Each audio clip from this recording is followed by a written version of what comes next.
Assalamualaikum warahmatullahi wabarakatuh. Kembali lagi bersama saya Amar Kadapi. Di video kali ini saya akan membahas mengenai media pembelajaran dua dimensi. Sebelum itu, intro dulu.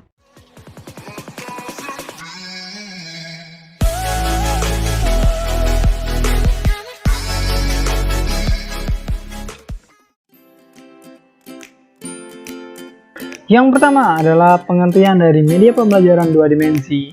Media pembelajaran dua dimensi ini pada umumnya disebut dengan alat peraga yang hanya dapat dilihat dari satu sudut pandang, yang hanya memiliki panjang dan lebar saja. Dan media ini diletakkan pada bidang datar. Yang berikutnya adalah ciri-ciri dari media pembelajaran dua dimensi. Yang pertama, hanya memiliki panjang dan lebar. Yang kedua, diletakkan atau dipaparkan pada bidang datar. Dan yang terakhir, hanya dapat dilihat dari satu sudut pandang, yaitu dari depan. Yang berikutnya adalah jenis-jenis dari media pembelajaran dua dimensi.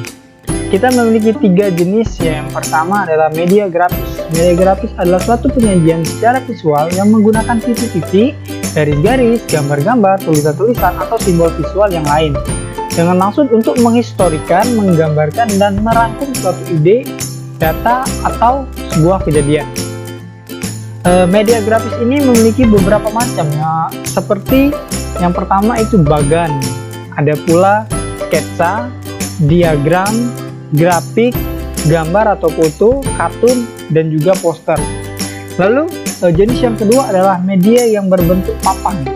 Jadi media yang berbentuk papan ini memiliki jenisnya lagi, memiliki bermacam-macamnya lagi. Yang pertama itu adalah papan tulis, papan flanel, papan buletin, dan papan magnet.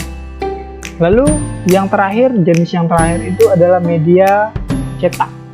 Jadi media cetak ini adalah media visual yang pembuatannya melalui proses pencetakan atau printing.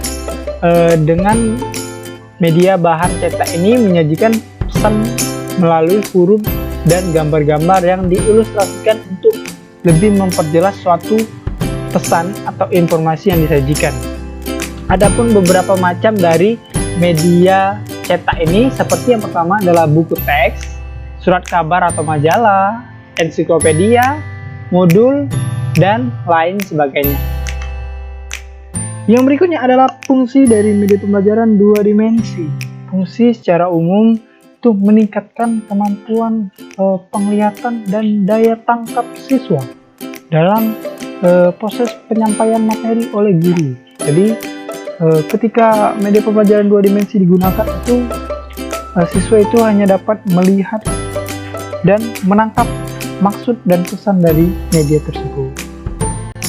Yang berikutnya ini adalah manfaat atau kelebihan dan kekurangan dari media pembelajaran dua dimensi, seperti salah satunya itu adalah media grafis. Yang pertama, kelebihannya itu adalah mempermudah dan mempercepat pemahaman siswa terhadap pesan yang disajikan. Yang kedua adalah dapat dilengkapi dengan warna-warna sehingga lebih menarik perhatian siswa. Dan yang ketiga adalah membuatnya mudah dan harganya murah. Tetapi kekurangannya itu adalah membutuhkan keterampilan khusus dalam pembuatannya, terutama untuk grafis yang lebih kompleks. Yang kedua adalah penyajian pesannya hanya berupa visual.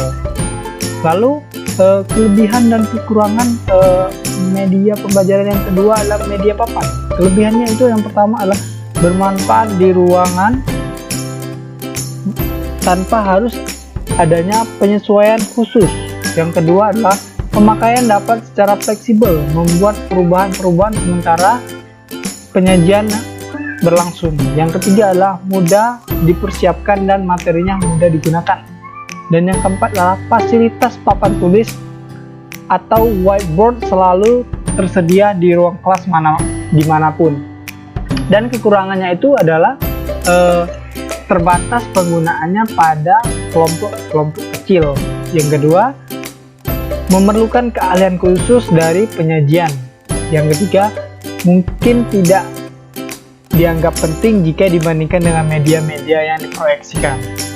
Lalu jenis yang ketiga, media cetak. Kelebihan yang pertama adalah siswa dapat berhenti sewaktu-waktu untuk melihat sumber lain, misalnya kamus, buku ajar, kalkulator, dan lain sebagainya.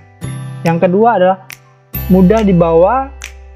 Yang keempat, materi pelajaran dapat diproduksi dengan ekonomis, dapat didistribusikan dengan mudah diperbaiki, juga dapat digunakan untuk menyajikan gambar diam, baik hitam putih atau berwarna. Tapi kekurangannya adalah proses percetakan yang dapat berlangsung secara lama, memakan waktu yang cukup lama sampai berbulan-bulan. Yang kedua, mencetak foto gambar berwarna biasanya memerlukan biaya yang cukup mahal. Dan yang ketiga, sukar menampilkan gerakan di halaman media cetak. Dan yang terakhir ini adalah contoh-contoh dari media pembelajaran 2 dimensi. Seperti yang dapat dilihat, ini adalah contoh-contohnya seperti sketsa, bagan, diagram, grafik garis, poster, kartun, peta, wall card, atau flip card.